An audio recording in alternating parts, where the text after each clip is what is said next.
Good afternoon, I'm Sangeeta Lal.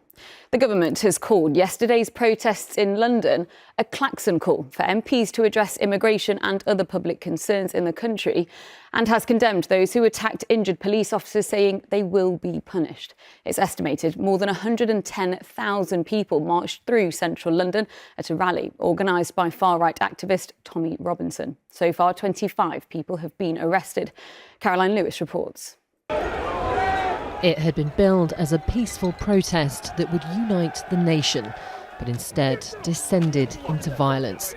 More than 100,000 people packed the streets of London under a sea of red, white and blue. I'm here because of England. I'm not here for any colour, any religious views. I'm standing my ground, that's it. But not everyone was convinced of their intent. I know that majority of people here are not here for the right reasons. They don't know why they're here. It's a sheep thing. They're following, and that's scary. It's scary. The day ended in clashes between protesters and police, who faced a barrage of physical and verbal abuse. 26 officers were injured, including 4 who were seriously hurt. 25 people have so far been arrested, and others could face the full force of the law. There were elements in that march who were not just racist, but also perpetrated violence against our police force. That is unacceptable. They will be found and they will be held to account for their actions. Protesters had been called here by the far-right activist known as Tommy Robinson, who took to a stage near Downing Street to rally support. Yeah, you're having a good time. But just round the corner, thousands joined a counter-demonstration, much smaller in number, but just as passionate. I'm a descendant of a Holocaust survivor, and I'm going to carry on marching against these people forever. Yesterday's scenes followed a summer of public unease about immigration, which opposition MPs say the government has failed to address.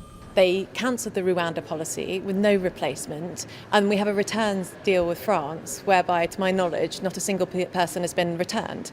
As the protesters headed home, still waving their flags, it left a lingering question: what kind of country does it stand for? Caroline Lewis, ITV News. The Business Secretary admits it's highly unlikely Peter Mandelson would have been appointed as US Ambassador had the government known the details of his friendship with convicted paedophile Jeffrey Epstein. Peter Kyle has defended Sir Keir Starmer's decision to appoint him, arguing it was deemed worth the risk. The Conservatives, though, have accused the Prime Minister of lying to the country and called for full transparency. The Prime Minister's authority is completely shot, and he and his Chief of Staff have some serious questions to answer over how this was allowed to happen, and we, the Conservatives, will be pushing those questions. The US Secretary of State Marco Rubio has landed in Israel today to discuss how the strike on Hamas leaders in Doha earlier this week has impacted negotiations and any end to the war. Speaking to reporters before he left, Rubio said America's relationship with Israel is strong, but stressed President Trump was not happy about the strikes. Obviously, we're concerned that events last week, he didn't like the way it went down. He's expressed that publicly. There's concern that perhaps that could... We'll talk about, what impact it's going to have on efforts to get all the hostages back, get rid of Hamas, and this war. That's the president's priority. All this comes as 47 more people have been killed in Gaza in the last 24 hours. Health authorities say almost 65,000 people have died since the conflict between Hamas and Israel began. Hospitals have recorded a total of 420 deaths from famine and malnutrition, 145 of which were children.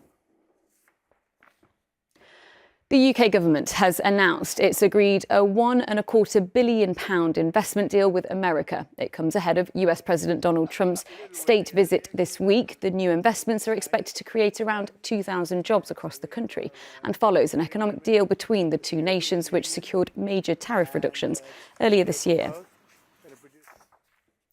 A yellow weather warning for wind will come into force later today, with gusts of up to 70 miles an hour forecast. The Met Office warning is from 8 p.m. tonight until tomorrow evening. Heavy rain is also expected across most of England and all of Wales.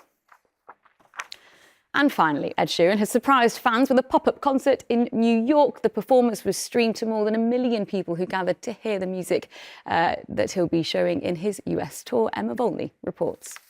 I'm going to play a song I've never played live before. No tickets, no warning, just Ed Sheeran, a guitar and the New York skyline. How far talent and hard work can take you. Emma Volney, ITV News. That's it from me. The evening news is back at 6:30. Goodbye.